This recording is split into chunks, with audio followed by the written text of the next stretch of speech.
पवित्र श्रीमद् भागवत गीता, पवित्र चारों वेद, पवित्र कुरान शरीफ, पवित्र बाइबल, पवित्र गुरु ग्रंथ साहिब, पवित्र कबीर साहिब की वाणी में छुपे हुए गूढ़ रहस्य अर्थात तत्व को जानने के लिए कृपया अवश्य सुनिए जगत गुरु तत्वदर्शी संत रामपाल जी महाराज के मंगल प्रवचन। तो यहाँ तो कति कलीन चिट कर रखी है दास ने। जो रिश्वत लेगा, जो दहेज लेगा, बीड़ी शराब मांस तम्बाकू पीवेगा, वो भक्ति के आसपास नहीं रहेगा। भगवान साथ दे नहीं, और भगवान साथ नहीं देगा तो फिर भगत की सा, और भगता के तो भगवान साथ दिया करे। आथा पर रखेगा अपने परमात्मा, सबको याद रखना।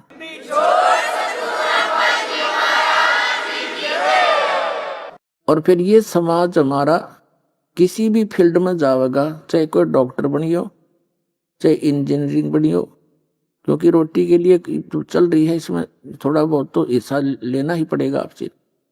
और चाहे कोई अन्य किसी फील्ड में भी जाएगा, भगवान से डर के रहेगा, निर्भय होकर काम करेगा बेटा या बेटी, जहां भी, चाहे कोई बिजनेस में होगा या अपने घर में रहेंगे, शांति से रहेंगे।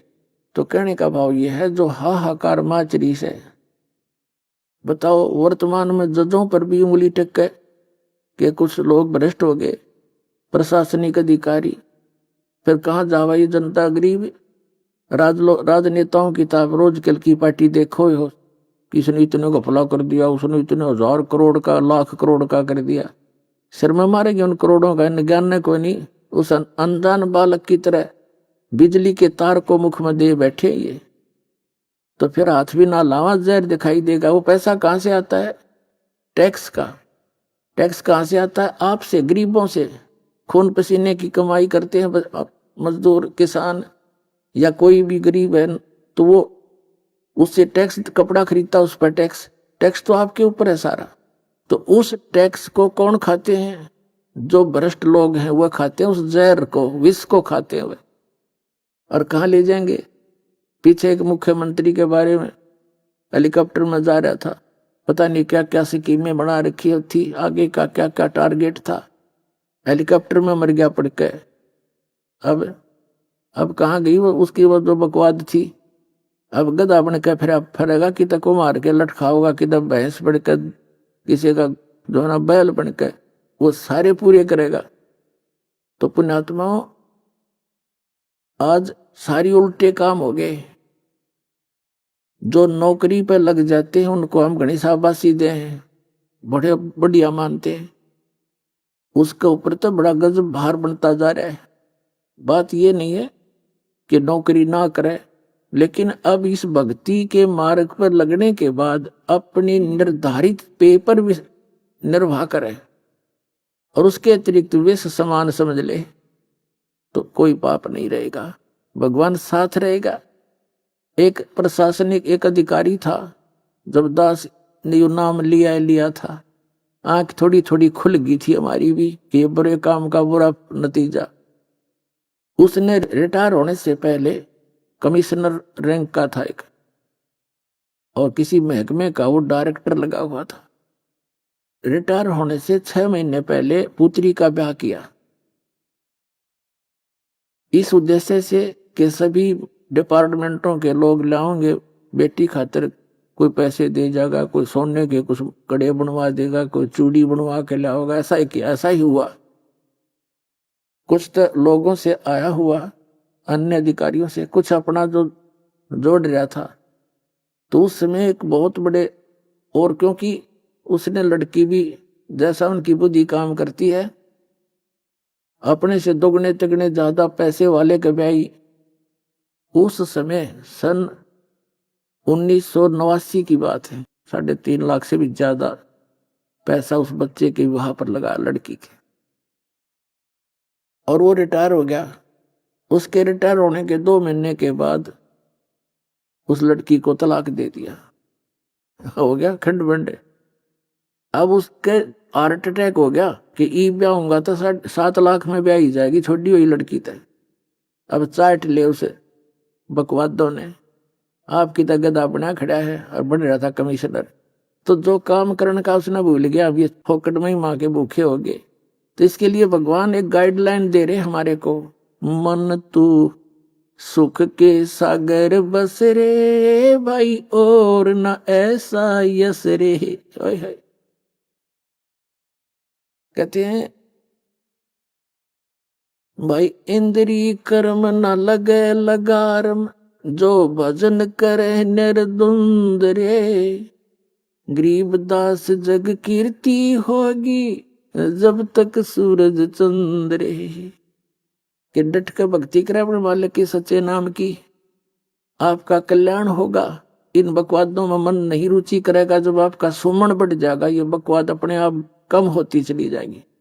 मन है, इसकी आदत है, ये तो अपना काम करता रहेगा, लेकिन ये इतना कंट्रोल में आ जाएगा आपके, जो आपको घसीट नहीं सकता, इतना टाइट कर दिया जाएगा इस ज्ञान से। पहले ये हमें घसीट ले जाता था, अब आत्मा में ज्ञान का और भक्ति का इतना वजन बन जाएगा, ये बुराई सोचता पल में पता नहीं कि बकवाद सोच सकता, लेकिन ये घसीट नहीं सकता हमारे को। अब एक तो समर्थ का साथ, फिर भक्ति का वजन हो गया।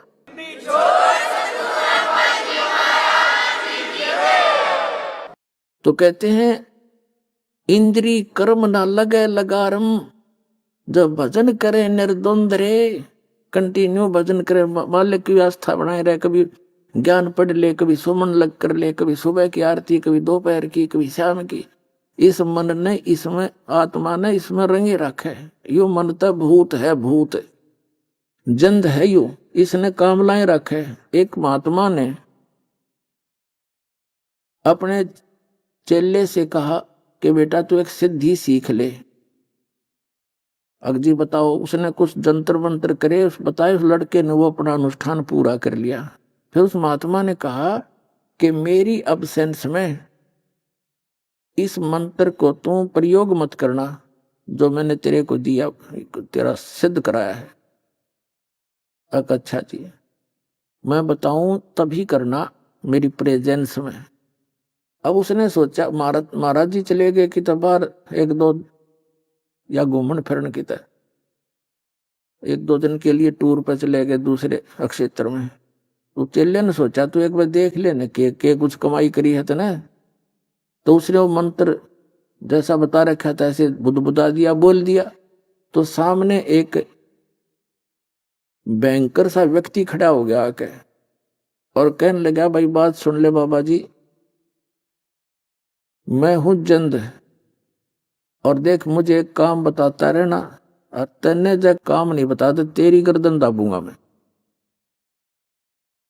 उसने सोचा भाई बात बिगड़ गया, तो गुरुजी है नहीं। तो उसने कहा कि चल ऐसे कर, तू आटा मांग कर ला। उन्हें ठाई जोड़ी और मांग का आटा ला तेरा, और बता कि लकड़ी तोड़ लिया, और लकड़ी तोड़ लिया। उसने सोचा भाई क्या बताऊं, पानी भर लिया, पानी भर लिया। उसने मुश्किल माच की कि भाई ई भी हो, सारा काम करा लिया भाई, झाड़ू दे दिया, झाड़ू दे दिया, चारपाई बिछा दे, चारपाई बिछा दी। अब उसका पसीने छूट रहे, इतने में वो गुरुजी आ गए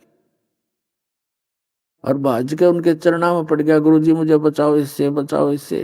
अरे क्या हो गया? गुरुजी ने कहा तेने वो काम कर दिया जो मना कराया था। अगजी मैंने सोची देखते लो क्या क्या कुछ उपलब्धि हुई है, और मुझे बचाओ ये नो है, या तो काम बताना तेरी गर्दन दाबूंगा। तो गुरुजी बोले भाई नो कह दे इसने एक बांस ले आवा लंबा। अच्छा जा बांस लिया लंबा, वो बांस ले आया, अक्सर ने गाड़ दिया जमीन में, उन्हें गाड़ दिया कि इस पर चढ़े जा उतरे जा, और मैंने जरूरत होगी जब तेने काम ला लूंगा। तो पुण्यात्मा यो मन है जंद भूत, इस राम नाम का बांस गाड़ दिया परमात्मा ने भी, इस पर चढ़ाए जाओ और उतराए जाओ, बाकी काम हो जाए उसमें डाले।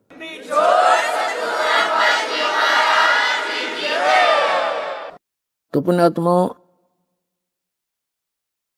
तो कहते हैं इंद्री कर्म ना लगे लगारम, जो भजन करे निर्द्वंद रे, और गरीब दास जग कीर्ति होगी, जब लग सूरज चंद्रे। आपकी यहाँ भी महिमा होगी जैसे ध्रुव प्रहलाद जैसे महापुरुषों की, और गरीबदास जी, नानक जी, रविदास जी और घीसादास जी, मुल्कदास जी, दादू साहिब जी और धर्मदास जी साहिब जी जैसे महापुरुषों की आज तक गुण गाए जाते हैं। अपना कर्म बनाएंगे, हमारे लिए उदाहरण बनेंगे, अपनी किस्मत अपना मोक्ष प्राप्ति करके। तो कहते हैं इंद्री कर्म न लगे लगारम, जो भजन करे निर्द्वंद रे। और गरीब दास जग कीर्ति होगी जब लग सूरज चंद्रे। मीराबाई जैसी महान आत्माएं आज तक आदर की दृष्टि से देखी जाती है। जो दास आपको विधि बता रहा है या खोज ही नहीं पावे, या तो मालिक की देन है, आपको आपकी किस्मत घनी प्रबल है, या आपको सहज में मिल गई। अब इसने, क्योंकि एक और रोग है हमारा, जो वस्तु बगैर प्रयत्न के मिला उसका कदर कम करते हैं। लेकिन अब सियाने बनो, इस ज्ञान को आधार बनाओ, इसकी घनी कदर करियो। ये आम चीज नहीं है। नानक साहिब जी को भगवान ने कहा था कि इस सतनाम को जिक्र मत करना, आप जाप करो। धर्मदास जी से कहा था, धर्मदास मेरी लाख दुआई, ये मूल ज्ञान और ये सार शब्द कि तो बाहर ना जाई। ये मूल ज्ञान और सार शब्द बाहर जो पढ़ी, बिचली पीढ़ी हंस नहीं तेरी। आपके लिए खाड़ा था ये सारा। अब आप बिचली पीढ़ी की प्यारी आत्मा उस परमात्मा की, जिनको सहज में मिल गया यो, और धक्के तो देने लग रहे बुला बुला के। कोई भाई जाता है, कोई बहन किसी को बताती है, कोई टीवी के माध्यम से, कोई पुस्तकों के माध्यम से। तो अब कदर करना इसका और इसका लाभ उठाना। अब जो प्रसंग चल रहा है वहां उसको आते हैं, क्या बताते हैं कि राजा राम की कार उलंघी, गई सीता लंक मझारे, और सेतु बंधा, सेना जब उतरी वो चढ़ गए पद्म अठारे। कहने का भाव ये है कि जैसे रावण ने भक्ति करी भगवान शिव की और कुबद साथ करया करता है, शराब वो पीवे ब्राह्मणों के पंडितों के, मांस वो खावे, पर नारी को उठा के वो ले आया और बकवाद नेरी करे। भक्ता की ये काम होया करे, उसका तो नाश होया कर, आखिर में वैसे भक्ति करे, भक्ति वाला फल अलग है, वो भी साथ में लेगा फिर। लेकिन कबीर परमेश्वर की शरण माने के बाद, इस ज्ञान के समाने के बाद आप बकवास चाह कभी नहीं कर पाओगे। या देख लेना, आपको इतनी हेट बनन लग जाएगी अंदर में, और तभी हम सफल होंगे। तो वो भक्ति करा करते किसकी? काल की। और काल के तो ये वो है, पहले तो उसकी वाह वाह करवा दी, सोने की लंका भी दे दी, सारा ठाठ दे दिया, फिर बकल तरवा दिया। लेकिन कबीर साहब आपको सीम ऐसा रखेगा ना मर्यादा में, बिल्कुल पटरी से गाड़ी नीचे उतरी गद मद, फिर क्या रह गया। कहते हैं राजा राम की कार उलंगी। अब ये जो मर्यादा है आपको बताई जाती हैं, इनको ऐसे समझ लेना जैसे लक्ष्मण रेखा थी। राजा राम यानी वो दोनों भाई श्री रामचंद्र जी और लक्ष्मण जी वनवास में साथ में सीता थी, और वहां एक उन्होंने बगीची बना रखी थी सीता ने। एक मर्ग आ गया माया का, सोने का मर्ग बनकर, स्वर्ण का, और उस बाड़ी को तोड़ने लग गया, उसकी फुलवाड़ी को। जब सीता ने कहा कि ये मर्ग बहुत अच्छा है, मुझे बहुत प्यारा लगता है, और इसको पकड़ के लाओ जिंदा या मुर्दा। अब रामचंद्र जी ने कहा लक्ष्मण से कि मैं जाता हूं, तू यहीं रहते, और यहां ध्यान रखना कि वहां राक्षस लोग रहते हैं जंगल में, कुछ सीता को हानि ना कर दे। तू आइए ना मेरे पीछे, तो दूर भी जाना पड़ जाए तो भाग लिया। इसने कह दिया लाओ, नातान नहीं खाऊं मैं। तो इस तरह की जो हमने पीछे गलती कर ली, अब नहीं करनी चाहिए, उनको दोहराना नहीं चाहिए। इन से ये शिक्षा मिले। सीता ने कहा इस मर्ग को लाओ, अन्यथा मैं अन्न पानी ग्रहण नहीं करूंगी। अब लक्ष्मण रामचंद्र जी बुद्धिमान तो होते ही हैं, आम इतनी ताकत रखे है जो थोड़ी बहुत पिछले पुनकर्मी प्राणी होते हैं। लक्ष्मण से कहा था कि मैं जाऊं हूं, जहां तक कोशिश होगी लाऊंगा इसको, लेकिन तू आइए मत एकली ने छोड़ के इसने, और यदि आना भी पड़े तो इस ऐसे ऐसी मंत्र है, इसको बोलकर चारों तरफ निशान इसके अलग रेखा खींच के आना और इसको बता देना इससे बाहर नहीं जाओ। अब कहते हैं ना, आत्मा को कुछ आभास हो भी जाता अपनी थोड़ी बहुत होने वाली आने वाली आपदाओं का, या कोई अच्छे सुगन बन जाते हैं, अब सुगन भी बन जाते हैं। रामचंद्र जी चले गए, काफी दूर तक वो तो नकली था, माया का था, छुप गया। बहुत दूर निकल के पीछे से आकाशवाणी कर दी, हाय भाई मर गया लक्ष्मण। सीता ने कहा कि तेरा भाई पर आपत्ति आ गई, आप जाओ। लक्ष्मण ने कहा मैं नहीं जाऊंगा, मेरे भाई पर कोई आपत्ति नहीं, के युद्ध हो रहा है। तो उसने बहुत अपशब्द कह दिए सीता ने अपने देवर को कि तू ये चाहता तेरा भाई मर जाए, तो तेरी नीत में दोष लगा है। विवश हो गया वो महापुरुष। उसने कहा ठीक है माता, इस चारों तरफ मैंने एक लाइन लगा दी है, इससे बाहर मत जाना, इतनी दया कर दी हमारे पे।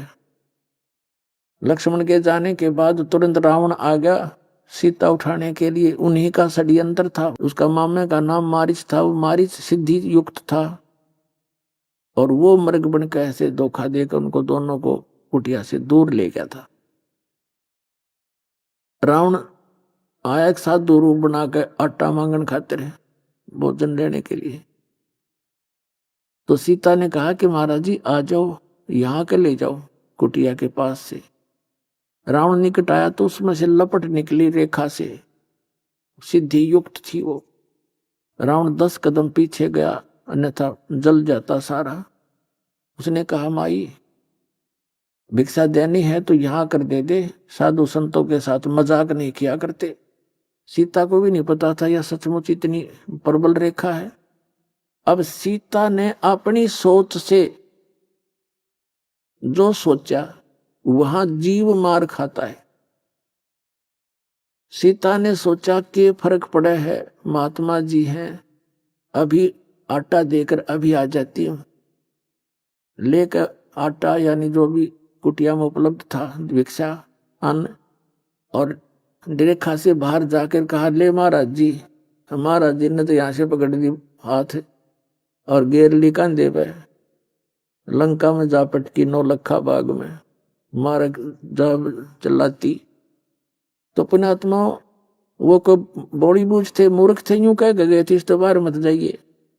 तो हम अपनी जीव सोच से जब मर्यादा भंग करते हैं तब आपत्ति मोल ले लेते हैं। कितना जुल्म हुआ, करोड़ों आदमी मर गए वहां पर, करोड़ों जीव मर गए आपस में लड़ बढ़ के।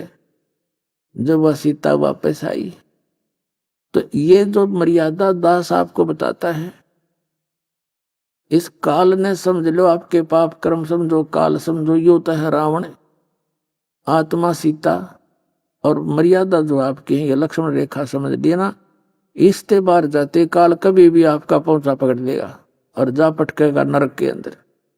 तो कहते हैं जब तक हंसा हमारी आना और काल लगे नी तेरा बन। परमात्मा ने कहा है कि हे काल, जब तक ये जीव मेरी मर्यादा में रहेगा तो इसके निकट नहीं आ सकता। तो काल ने कहा था कि सबसे पहले मैं इसकी मर्यादा ही खंड करवाऊंगा। उसने ये विचार कर रखा है कि पहले इसका नाम तुड़वाऊं और फिर इसको सजा दे सकता हूं, वैसे तो नहीं दे सकता।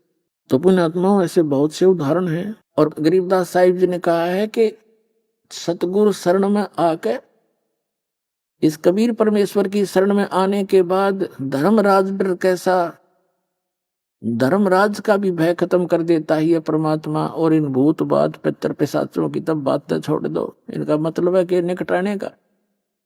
जैसे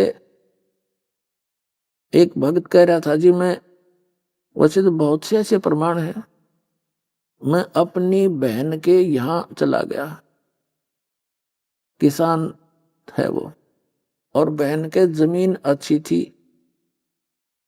और वर्षा होगी, मैं अपने भी बैल लेकर वहां चला गया।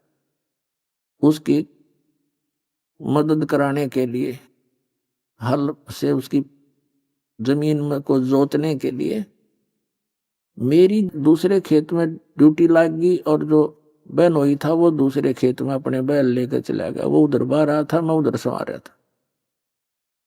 तो वहां एक खेतों में लेट होती है, छोटी सी जोड़ी, तालाब जलाशय छोटा सा, पशुओं के पानी स्टोर कर लेते हैं, वर्षा से हो जाता है कुछ, या नहरों से भर लिया करते हैं। वो कहने लगा वहां में थोड़ी सी दूरी पर वो जोड़ी थी, उसमें चला गया वैसे घूमने फिरने, बैलों को बांध दिया वृक्ष के नीचे। वहां क्या देखा कि एक व्यक्ति आया, उसने एक बेली गुड़ की चढ़ा दी, यानी पहले बेली हुआ करती एक दड़ी का पूरा, जैसे अब तो छोटी छोटी गुड़ की पेड़ी आप देखते हो टिकिया सी, पहले इकट्ठा होता था इतना, वो डर गया उड़े। उसके जाते में उसने उठा लिया, ताजा ताजा था ना, कुत्ता ने छेड़ रखा था। मैंने कुछ तो आप खैर कुछ फोड़ फाड़ कर बैलों को खिला दिया। वहां एक मंडी सी बनी हुई थी, उसके ऊपर चबूतरा सा छोटा, वहां चढ़ा गया। तो मैं घर पे आ गया, सामने मैं सो रहा था तो एकदम सपने में एक 3-3.5 फुट का व्यक्ति होगा, दाढ़ी सी बड़ी हुई और सिर पर बाल से, वो कहने लगा कि मेरा नाम लेकर बोला कि आज तो कोई मेरे से तगड़े की शरण में है, नहीं तो तुझे मारता और तेरे बैला न मारूं, तू बच गया, तू तगड़े की शरण में है, यानी समर्थ की शरण में है तू।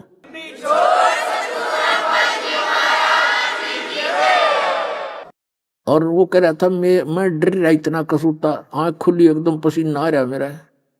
फिर मैं उठ कर मैंने उस मेरा जो बहन हुई था, वही बहन आ गई, उनसे जिक्र करा के ऐसे ऐसे मैं वहां गुड़ चढ़ा रखा था किसी ने, एक मड्डी है अकाछा, वो गुड़ मन ने भी खा लिया और बैलों को खिला दिया। और आज सपने में एक ऐसा दिखा, इतने कद का व्यक्ति, मुसलमान टाइप सा था वो। तो वो कहने लगा तो मेरे से तगड़े की शरण में था, नहीं तो तुझे मारता और तेरे बैलान मारूं, मेरी बसाई नहीं तो तू के जिंदा रह जाता। तो उसकी मेरी बहन का मुंह खुला खुला रह गया, अरे डकम में इतने वो गुड़ खा लिया उसका। कहाँ गुड़ खा लिया, तारे पीर का, वो तो पीर है, और उसने तो गड्ढे वैसे चटक कर रखे हैं, वहां तक कोई छूता भी नहीं, उसके आसपास तो कुछ भी होता रहे, तू बचा क्यों करे। तो बोला बेबे मन बहन मुझे मालूम है मैं क्यों कर बचा, थारे समझ में आवना, मेरी बात मानो को नहीं तुम।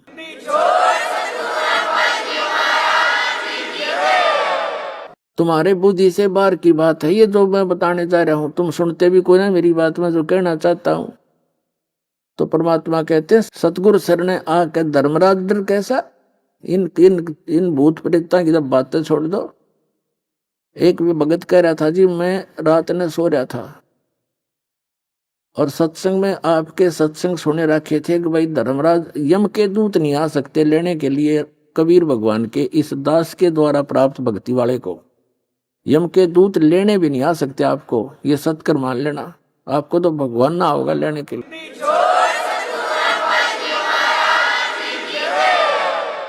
और जो परमात्मा की वचनों पर विश्वास करते हैं उन्हीं की सुनवाई होती है।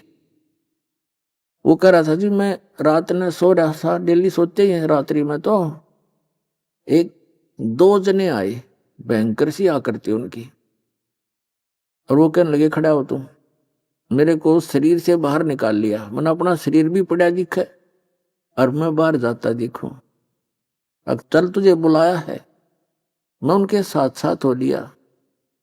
मैंने रास्ते में जाकर पूछा कि भाई कहाँ किसने बुलाया मेरे को, कि धर्मराज ने बुलाया तेरे को। वो कह रहा था जी फिर मेरे ध्यान में आई ये तो यम के दूत दिखे हैं मेरे को। मैंने उनसे पूछा भाई तुम कौन हो, कि हम भाई दूत हैं धर्मराज के और तुझे बुलाने आए हैं, तेरा ऊपर हिसाब किताब होगा। तो मेरे फिर वह बात याद आ गई कि यम के दूत और हमें कैसे ले जा सकते हैं। वो कह रहा था थोड़ी दूर रह रहा था उनका, गेट पे पहुंच लिए थे लगभग हम। फिर मैं उनसे छुटवा गए, उन गल गुट्टम गुट्टा, भाई तुम हमें नहीं ले जा सकते, मैं कबीर साहब का बच्चा हूँ, कबीर साहब का शिष्य हूँ, उनका नाम ले रखा मैंने। दोनों गेल वो झपटम लपटा मारी खूब। तो उनमें से एक बोला, भाई खेचातानी मैं करूंगा, तू पता करके आ, यू नूर न्यू कह है, ऐसे ऐसे कह रहा है कि तुम मुझे पकड़ नहीं सकते, कैसे ले आए तुम, तुम्हारी साथ बोल दे रही है क्या। तो अंदर गया वो धर्मराज के पास, तो कह रहा था मैंने अंदर बात होती सुने उनकी। धर्मराज से कहा, जी ऐसे ऐसे एक व्यक्ति को आपने बुलाने के लिए भेजा था, वो कह रहा है कि तुम मुझे ला नहीं सकते, मैं तो कबीर साहब का भगत हूं। वो धर्मराज ने वो देखा अकाउंट ने बुला रहा है, किसी ने पकड़ लिया, तो मरवाओगे मुझे भी, छोड़ो इसको जल्दी, पटक दो ठाक है।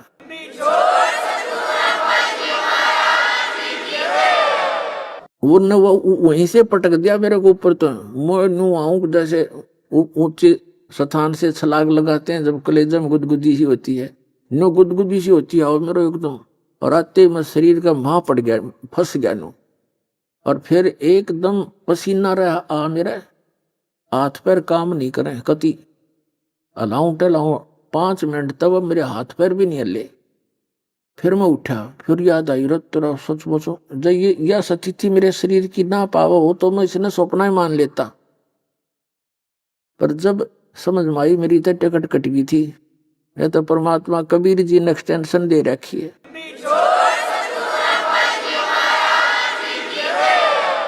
सतगुरु सरना आके धर्मराज डर कैसा। धर्मराज के कहते हैं, चित्रगुप्त के कागज की रूम में टू सकल बखेड़ा। इस चित्रगुप्त यानी इस धर्मराज के कागज पाट दूं, सतगुरु जो चावे सो कर ही। कबीर साहब के विषय में गरीबदास जी कह रहे हैं, सतगुरु जो चावे सो कर ही, 14 कोट दूत जम डर ही। ऊत भूत जम त्रास निवारे, और चित्रगुप्त के कागज पाड़े। आपके कर्म के लेख कबीर साहब मिटा सकता है। जम जो राजा से डरे, मिटे कर्म के लेख। अदली असल कबीर हैं ये, कुल के मालिक एक। अब कबीर परमात्मा जो है, ये हमारे कर्मों के अंक का भी, जो पाप कर्म है उनका भी नाश करके नए अंक लिख देंगे आपके भाग्य में। तो अब प्रसंग चल रहा है, वो सुनाते हैं आपको। अब क्या बताते हैं भाई, 33 करोड़ यज्ञ में आए, 88 सारे। 33 कोट यज्ञ में आए, 88 सारे। वो 12 कोटि वेद के वक्ता, सुपच का शंख बजा रे, मन तू पावेगा अपना किया रे, भोगेगा अपना किया रे। पुणात्माओं, विशेषकर पवित्र हिंदू धर्म के भक्ता ने ये कथाएं महाभारत की बहुत सुन रखी है। और अब क्या कर रखा है इन वर्तमान के चतुर लोगों ने, मूल ग्रंथों से वो व्याख्याएं कुछ छुपा दी, प्रकाश में नहीं आ रही, आगे जो बना रहे हैं मूल में एज है वह रखी है नो की नो। उसमें क्या है, जैसा कि आप श्रीमद् भगवत गीता अध्याय नंबर 2 के श्लोक नंबर 37 और 38 में, और गीता अध्याय नंबर 11 के श्लोक नंबर 32 में गीता ज्ञानदाता श्री कृष्ण में प्रवेश करके ये ब्रह्म बोल रहा है। और अभी तक की जो श्री कृष्ण को मान रहे थे कि श्री कृष्ण ने गीता का ज्ञान बोला, ये तो पीएचडी का काम है, ये जो सदग्रंथों को समझना। और जब आम बालक समझ ले तो फिर इस दास की जरूरत क्या थी। ये कह श्री कृष्ण ने बोला, श्री कृष्ण ने तो कह का भी नहीं पता गीता में बोला क्या था। मैंने आपके सामने बहुत बार प्रमाणित कर रखा है, आगे भी करेंगे। अब इसे इतना ही है कि श्री कृष्ण के अंदर प्रवेश करके युग काल बोल रहा था। इसने कहा था कि अर्जुन तेरे दोनों हाथों में लड्डू हैं, यदि तू युद्ध में मारा गया तो स्वर्ग प्राप्ति होगी, और विजयी हुआ तो भाई ते इसको इंद्रप्रस्थ का यानी राज्य भोगेगा, पृथ्वी का शासन भोगेगा, आनंद लेगा।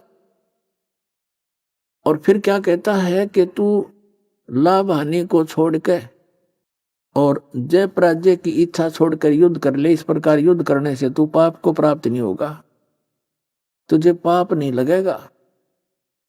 और फिर 11वें अध्याय के 32वें श्लोक में कहा कि अर्जुन तू तो निमित्त मात्र है, ये तो मैंने जो करना करना ही है।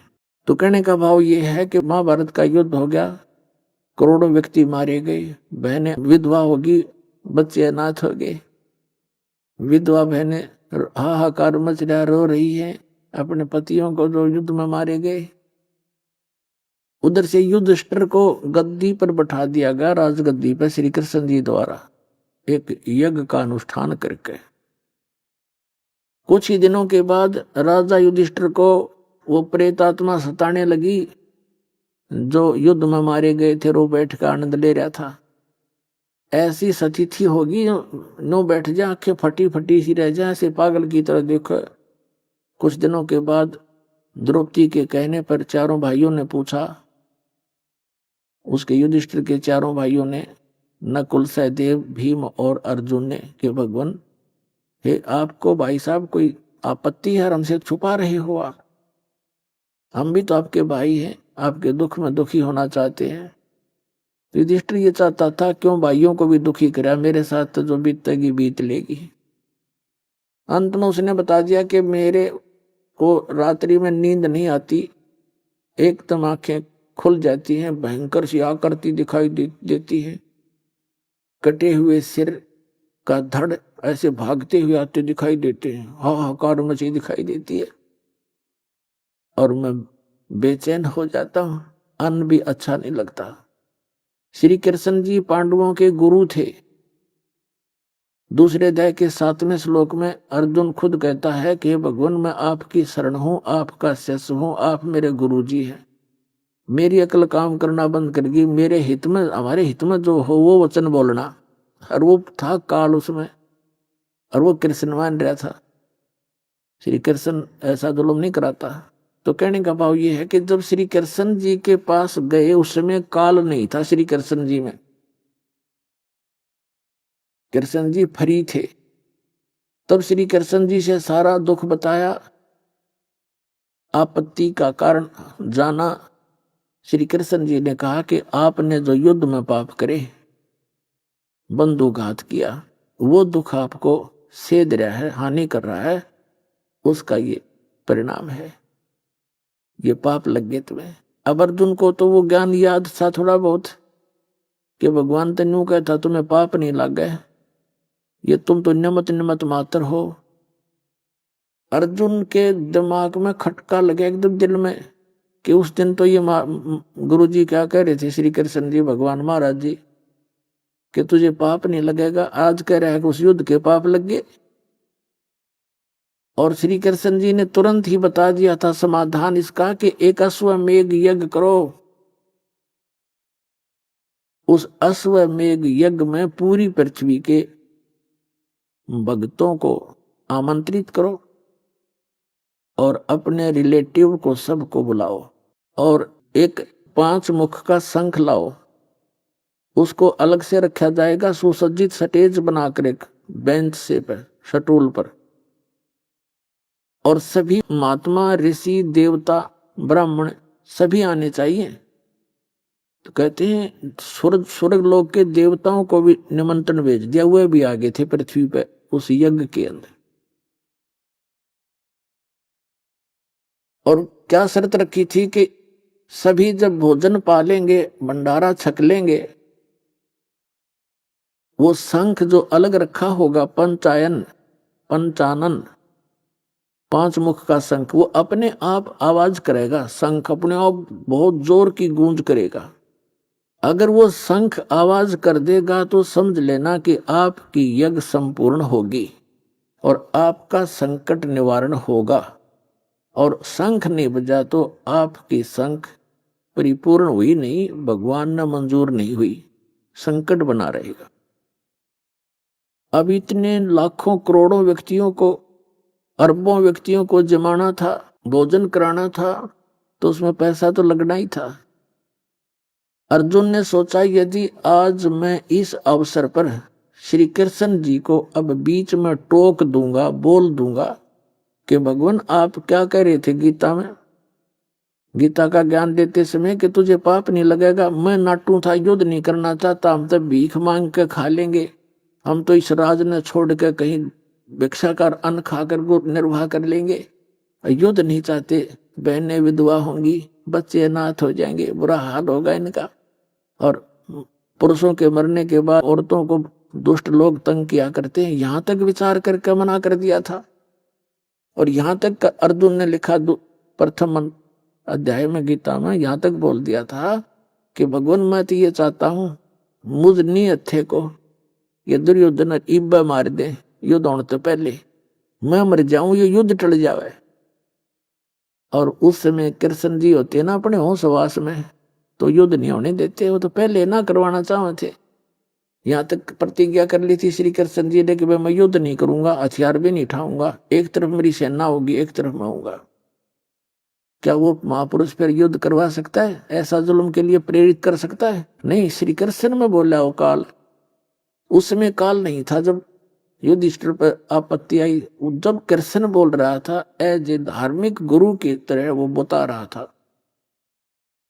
तो अर्जुन ने सोचा यदि अब मैं कह दूंगा कि आप उस दिन तो क्या कह रहे थे, मैं नाटू था, आपने मेरे साथ धक्का करा, इसे बूंदी शकल दिखाई, मेरा कलेजा फट गया होता। और डरते ना रखी थी अर्जुन, और कौन सा ज्ञान समझ मारा था, ज्ञान समझ मारे पाछा हाथ भी ना लाओ, चाहे मर आदमी टुकड़े टुकड़े हो गए, बोला मैं समझ गया ज्ञान ने, युद्ध कर लूंगा। ज्ञान समझ गया युद्ध कराया करे, वनवास चला जाता इसका अच्छा था। यहाँ के सारे उल्टे काम है पुण्यात्माओं, सारे विपरीत। अब होगा सेट, यू सारा अब सेट होगा, सुचारू होगा।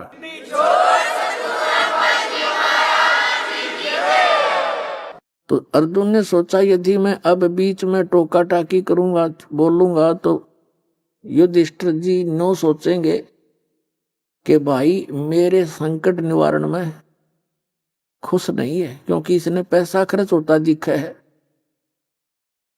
और ये ऐसे स्वभाव का व्यक्ति है, अर्जुन को मालूम था यदि इसको जरा भी आभास हो गया कि भाई नाराज है इस बात में, ये ट्रीटमेंट नहीं कराओगा, मर बेसक जाओ। इस डर से अर्जुन ने कहा जी जो आप कहोगे, आपका शिरोधार्य है, करेंगे जो आप कहोगे करेंगे। वो तैयारी कर दी, दिन निश्चित कर दिया। कहते हैं 33 करोड़ देवता स्वर्ग के वहां आगे, और 12 करोड़ ये ब्राह्मण वेद, चारों वेदों को, जैसे कोई द्विवेदी, कोई त्रिवेदी, कोई चतुर्वेदी, चारों वेदों को कंठस्थ याद कर रहे थे, कोई 2 को, कोई 3 को, वो भी आगे।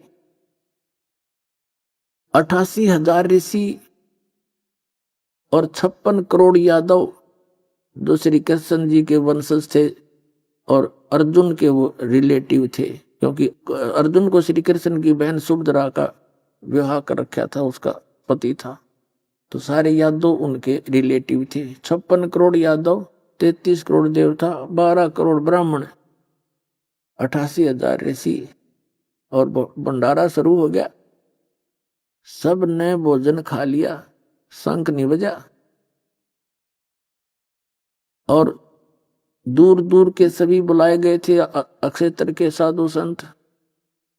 जिस साइड में कबीर परमेश्वर का भगत था, परम भक्त सुदर्शन जी, पुण्यात्माओं परमात्मा कहते हैं चारों युग में संत पुकारे, को के कहा हम हेल रे, हीरे माणक मोती बरसे, यो जुग जुगता डेल रे।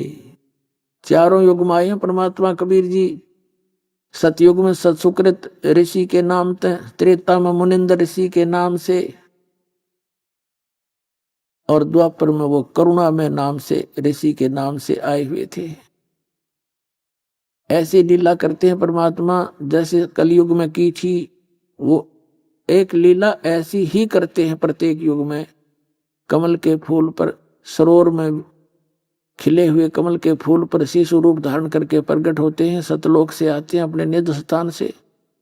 वहां से एक वाल्मीकि परिवार था जो निसंतान था, वो उठा ले गए घर पे, वहां उनकी परवरिश होने से वाल्मीकि कहलाए। सतयुग में तो ऋषि थे वो, और त्रेता में मुनिंद्र ऋषि, द्वापर में वाल्मीकि जाति में, जैसे अब कलयुग में जुलाहा जाति से प्रकट के कारण जुलाहा प्रसिद्ध हुए थे, उस समय वो वाल्मीकि प्रसिद्ध हुए थे। नाम उनका करुणा में था। उनका एक शिष्य था सुपद सुदर्शन, वो भी वाल्मीकि था, उसी परिवर्ण में थे। वो उनको सही समझ सका था और सतलोक देख कर वापस आया था। ऐसे लेकर गए थे परमात्मा। क्यों? अपना कबीर साहब कहते हैं, जो देखेगा मेरे धाम को सो जाने तय मुझ, गरीब दास तो से कहूं सुन गायत्री गुज।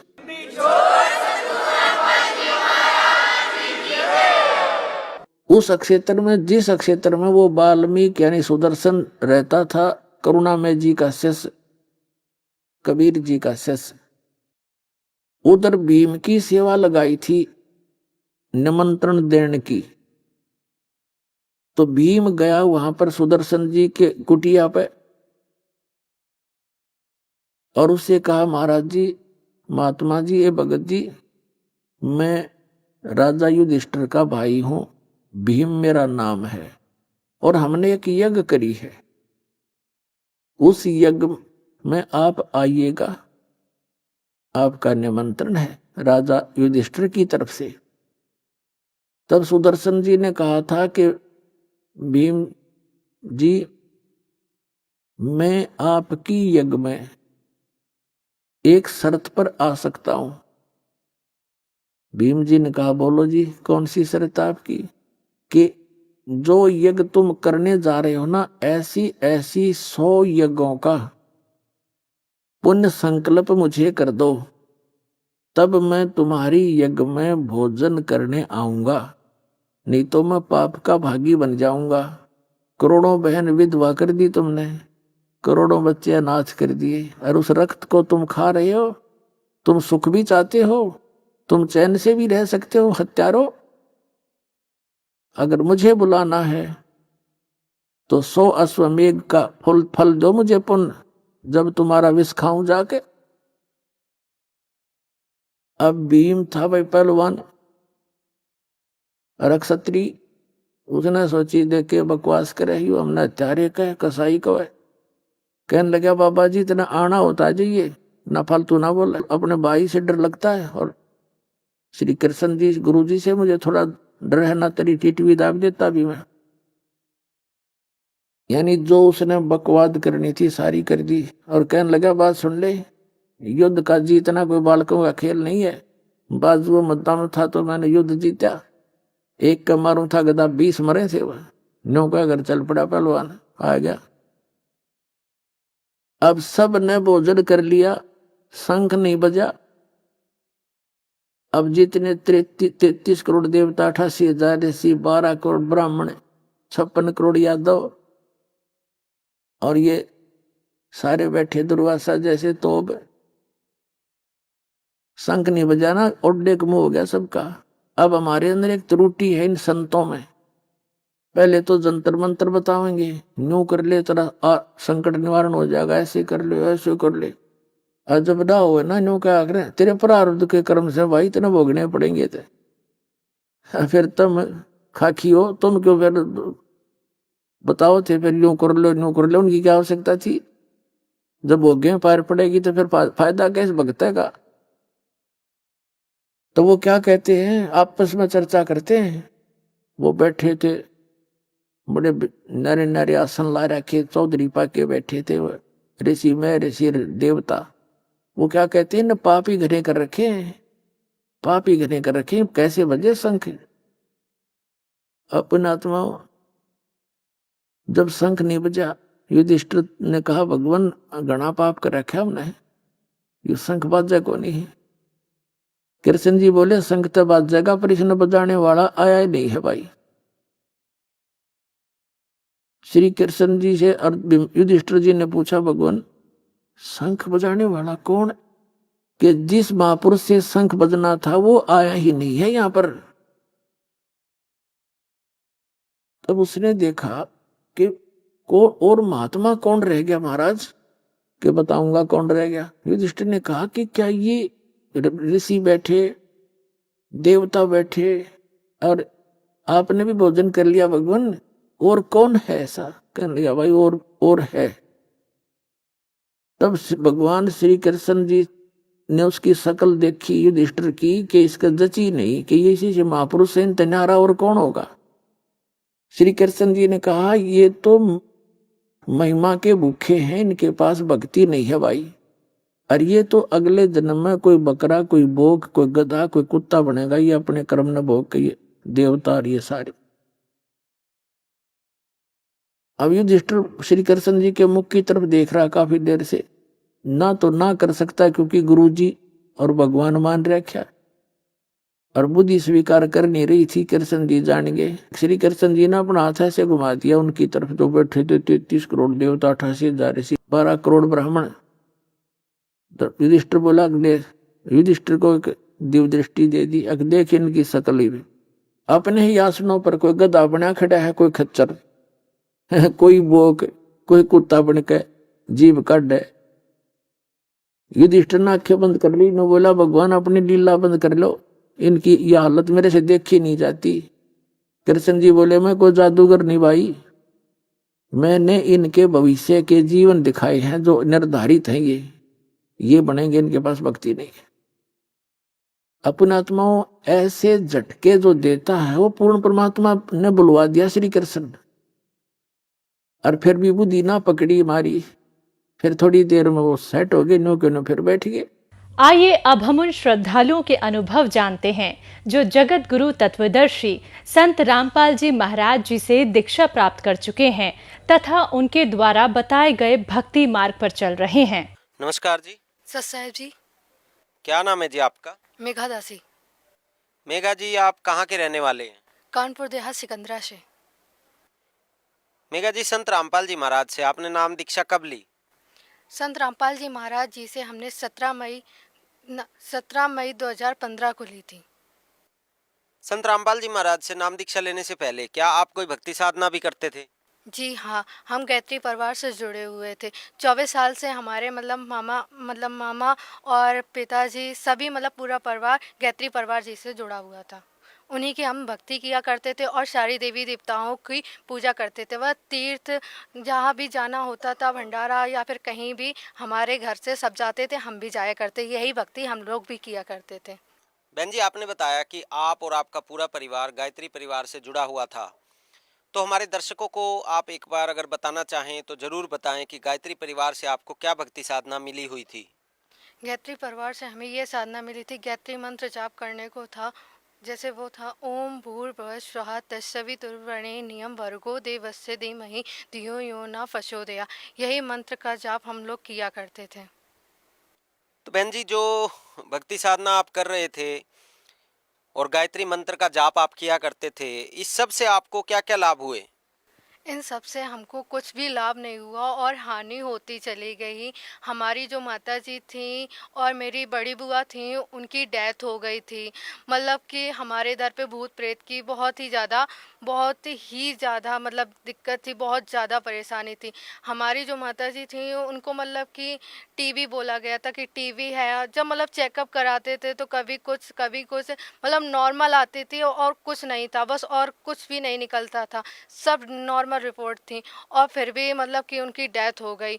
और जब बाद में पता चला कि ये किसने किया है, तो हमारे डैडी ने कि काफ़ी तांत्रिक वगैरह को दिखाने के बावजूद भी कुछ नहीं हुआ। एक तांत्रिक ने कि ये बताया था सिर्फ कि तुम्हारे ऊपर किसने क्या कर रखा है। मेरे जो ताऊ थे वो बंगाली पढ़े हुए थे, उन्होंने कि हमारी मम्मी के ऊपर ये सब किया हुआ था। कि उस तांत्रिक ने हमारे डैडी को एक तवे के ऊपर बैठाला और बोला कि आपको जिस पे शक हो आप उसका नाम लीजिए। मेरे डैडी ने काफ़ी लोगों के लिए जो जिस पे शक थे, तो डैडी ने फिर आखिरी टाइम अपने भाई का भी नाम लिया। जब उन्होंने अपने भाई का नाम लिया तो वो मतलब तब अपने आप घूमने लग गया। तो फिर जब वो घूमा तो हमारे डैडी ने बोला कि हम ऐसे कैसे मान लें कि हमारे भाई ने ये सब कुछ किया है, ये तवा घूमने से। तो बोला कि आप कैसे मानोगे? डैडी ने बोला कि इसको मतलब 2 बार मतलब घुमाओ, सिर्फ 2 बार घूमे, ये पूरा ना घूमे। तो 2 बार मतलब उसने घुमाया। जब उन्होंने फिर से नाम लिया तो वो 2 बार ही घूमा।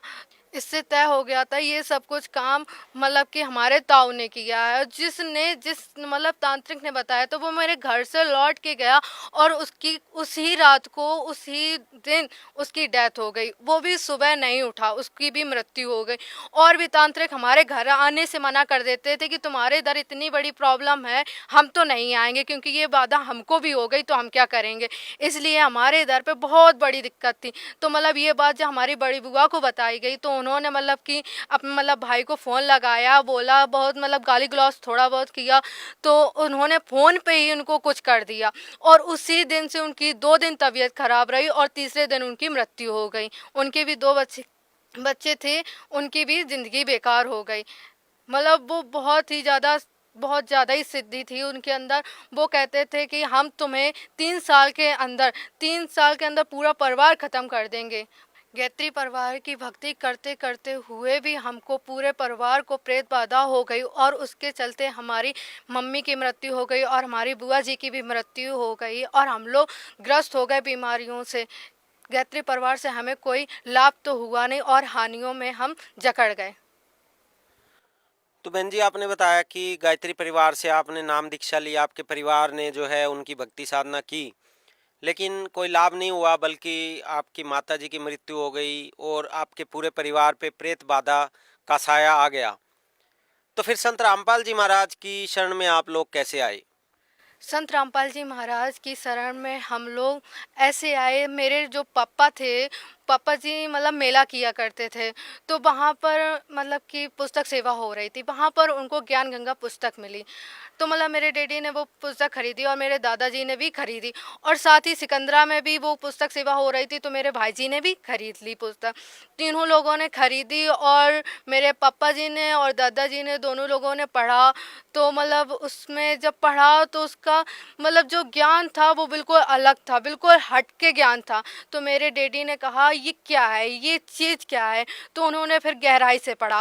फिर उन्होंने शास्त्रों से, गीता से, अपने मतलब हमारे घर पे ये सब चीज़ रखी रहती थी, उन सब से मिलाया तो वो बिल्कुल सत्य पाई गई। तो हमारे डैडी ने 2014 में गुरुजी से मतलब संत रामपाल जी महाराज से नाम दीक्षा ली।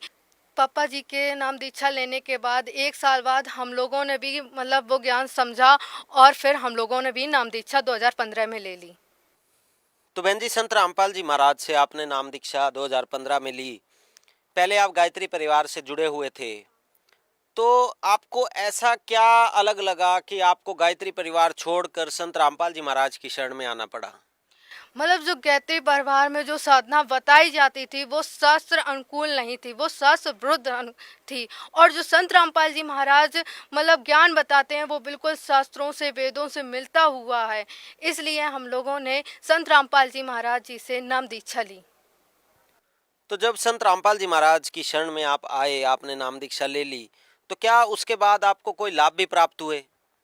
जी, हमें सबसे पहले लाभ तो ये हुआ कि हमको मोक्ष मार्ग मिल गया और फिर लाभ इतने हुए कि हम गिनाने बैठ जाएं तो रात से दिन हो जाए, दिन से रात हो जाए, गिना ना पाएँ। फिर भी हम कुछ मतलब लाभ बताएंगे आपको। जैसे हमारे मतलब घर में भूत प्रेत की बहुत ज़्यादा बाधा थी, अघोरी इस टाइप के मतलब बहुत ज़्यादा ही मतलब बाधा थी हमारे घर में, मतलब ज़्यादा ही दिक्कत थी।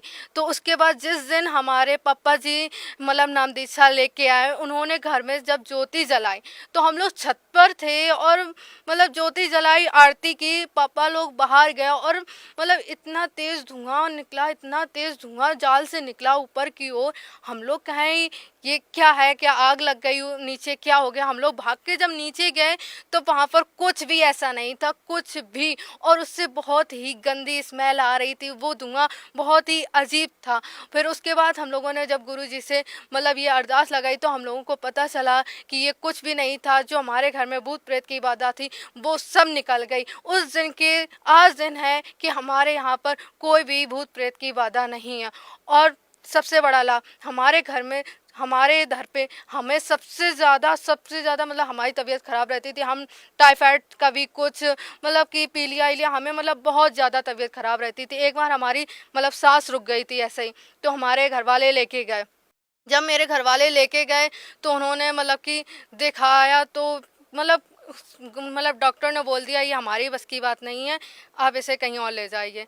तो जब ये कहा तो हमारे डैडी ने गुरुजी से मन ही मन अरदास लगाई, और बस उसके 5 मिनट बाद ही हमको एकदम से सांस आ गई और हम बिल्कुल सही हो गए। वहाँ से हमारे डैडी घर ले आए, कहीं भी नहीं ले गए, और अमृत जल पिवाया और बस लिटा दिया हमको, और सुबह हम बिल्कुल सही हो गए, जैसे हमें कुछ हुआ ही नहीं था। सबसे बड़ा लाभ हमको यही हुआ कि हमें जीवन दे दिया, हमें जीवन दान कर दिया। और हमारे घर में जो मेरे ताऊ थे, जो भूत प्रेत की बाधा डालते रहते थे, मतलब जो करते रहते थे, उन्होंने बोला था कि हम 3 साल के अंदर तुम लोगों को मार डालेंगे, यहाँ रहने नहीं देंगे। तो आज के दिन भी हम सब लोग सही सलामत हैं। संत रामपाल जी महाराज की दया से हम लोग सही हैं। सबसे बड़ा यही लाभ है कि हमको परमात्मा की दया से पूरे परिवार को जीवन दान मिला। और एक और लाभ, मेरे जो दादाजी थे उनकी मतलब प्लेटें मतलब कि अचानक से कम हो गई। मतलब जब वो एक पहले जब गुरुजी से हम लोग जुड़े नहीं थे संत रामपाल जी महाराज से, तो मतलब कि उन्होंने एक बाबा जी को दिखाया हुआ था कि मतलब कि क्या है मेरे जीवन की रेखाएं देख के। जब उन्होंने दिखाया तो उन्होंने बताया था कि आपकी 80 साल की उम्र में आपकी मृत्यु हो जाएगी। और भी लोगों को दिखाया तो वो बात सही भी हुई थी। तो ऐसा ही हुआ, मेरे जब दादाजी 80 साल के हुए तो उनको डेंगू हुआ और उनकी ब्लड प्लेटें कम हो गई थी। जब वो कम हुई तो उन्होंने मतलब कि पापा जी से मतलब बोला, तो दादाजी ने कहा कि देखा मुझको चल के प्लेटें कम हो गई हैं मेरी, तो प्रॉब्लम हो गई है। तो ठीक है, मतलब कि पापा जी बोले ठीक है। जब हॉस्पिटल गए उन्होंने कहा कि कुछ नहीं, अभी इनको दिखाओ जाके, यहाँ तो नहीं हो पाएगा, कानपुर ले जाओ इनको। तो कानपुर ले जाओ। फिर हमारे डैडी ने मतलब पापा जी ने बोला कि नहीं, कानपुर नहीं ले जाते, आपको घर ले चलते हैं। जब घर ले गए उनको तो मेरे दादाजी ने मतलब रो के बस परमात्मा को प्रणाम किया, परमात्मा अब आपके ऊपर है, हम एक भी रुपए की दवाई नहीं लेके आएंगे। और मेरे दादाजी ने एक भी रुपए की दवाई नहीं ली। और मतलब उसके दूसरे तीसरे दिन पापा जी फिर से मतलब कि दादाजी को लेके गए और कहा इनकी चेकअप करो। और डॉक्टर ने जब चेकअप किया तो दादाजी की पूरी प्लेटें सही हो चुकी थी, जितनी कम थी पूरी हो चुकी थी। मतलब डॉक्टर भी हैरान था कि ऐसे कैसे हो सकता, हमने 2 दिन पहले ही तो इनकी रिपोर्ट देखी थी, ऐसे कैसे हो गया। तो हमारे पापा जी ने बताया ये सब हमारे संत रामपाल जी महाराज का किया हुआ है, ये हमारे संत रामपाल जी महाराज ने ही चमत्कार किया है। ऐसे ही हमको बहुत से लाभ होते हैं और होते आ रहे हैं। तो बहन जी, आपने बताया कि संत रामपाल जी महाराज से नाम दीक्षा लेने के बाद आपके पूरे परिवार को लाभ हुआ, आपके पूरे परिवार पर जो प्रेत बाधा थी वो दूर हो गई संत रामपाल जी से नाम दीक्षा लेते ही, और आप लोगों को जीवन दान भी मिला। तो जो श्रद्धालु आज आपको देख रहे हैं, आप उन्हें क्या संदेश देना चाहेंगे? संदेश तो हम नहीं दे सकते, बस प्रार्थना कर सकते हैं कि संत रामपाल जी महाराज हैं, वो इस पृथ्वी पर पूर्ण परमात्मा हैं, वो शास्त्र के अनुकूल भक्ति देते हैं। आप खुद अपने वेदों को, शास्त्रों को देख सकते हैं, पढ़ सकते हैं, उनको मिला सकते हैं, ज्ञान गंगा पुस्तक ले सकते हैं और उससे मिलाएं, और आप जान सकते हैं कि संत रामपाल जी महाराज क्या ज्ञान बताते हैं, क्या कहते हैं, वो बिल्कुल सत्य कहते हैं। हम यही प्रार्थना करना चाहते हैं कि आप संत रामपाल जी महाराज जी से नाम दीक्षा लें और मोक्ष कराएं। संत रामपाल जी महाराज से नाम दीक्षा कैसे ले सकते हैं?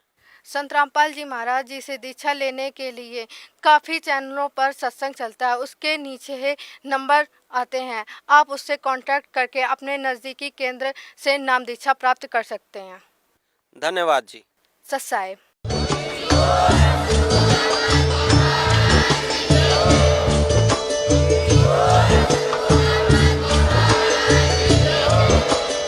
आप सुन रहे थे जगत गुरु तत्वदर्शी संत रामपाल जी महाराज जी के मंगल प्रवचन। अधिक जानकारी के लिए विजिट कीजिए हमारी वेबसाइट www.jagatgururampalji.org। संत रामपाल जी महाराज जी के शुभ आशीर्वाद से पूरे विश्व भर में 500 से भी ज्यादा नाम दीक्षा केंद्र हैं, जिन पर संत रामपाल जी महाराज जी द्वारा ऑनलाइन निशुल्क नाम दीक्षा दी जा रही है। अपने नजदीकी नाम दीक्षा केंद्र का पता करने के लिए संपर्क करें 8222880541।